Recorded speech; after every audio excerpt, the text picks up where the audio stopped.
marijuana legalization, specifically as it relates to criminal justice reform. I have it that 90% of marijuana charges are for just possession. I was wondering if this I guess legal framework that allows this is something that is acceptable to you. If it's not, what do you plan on doing moving forward, and what do you plan on doing for those who've been affected previously?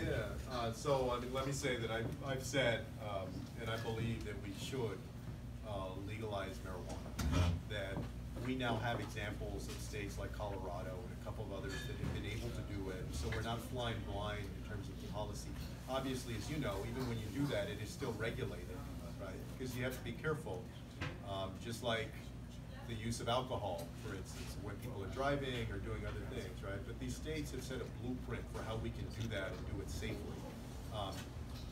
I also believe that as part of doing that, that we're going to clear up what has become a pipeline to prison for too many people, especially people of color, frankly, you know, and others have talked about that.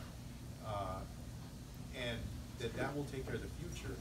I'm proud of the efforts in a lot of communities. I think Seattle, I think in California, that are now actually going back and trying to give folks who were caught up under these laws before, you know, a chance to start a productive life and not have the stain of that record, whether they're still incarcerated or they're not.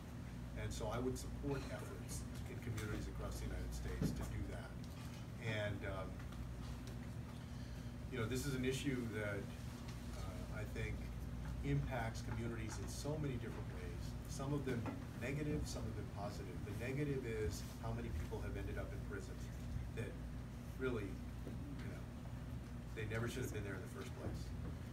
Some of the positive is, you know, we get to regulate it, to control it. Also, there's an economic value to it. There's industry, right? There are jobs that are created.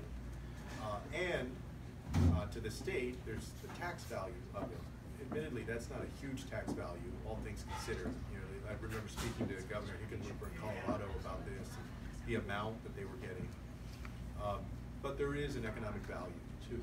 So I support all of that. And I was glad to see the other day that in the most recent poll, something like 85% of people under the age of 35 already support it, and a majority of people in general. So I know for some people, that's if you ask people 15 years ago or 20 years ago, I'm like, what are you talking about? But I think it's because folks see, you know, that this is something that can be done in a safe and controlled way, and will give people a shot that they didn't have before because they were getting caught up in this prison system, you know, this criminal justice system, in an unnecessary way. Thank you. Okay, I know Maya's gonna have a hard time.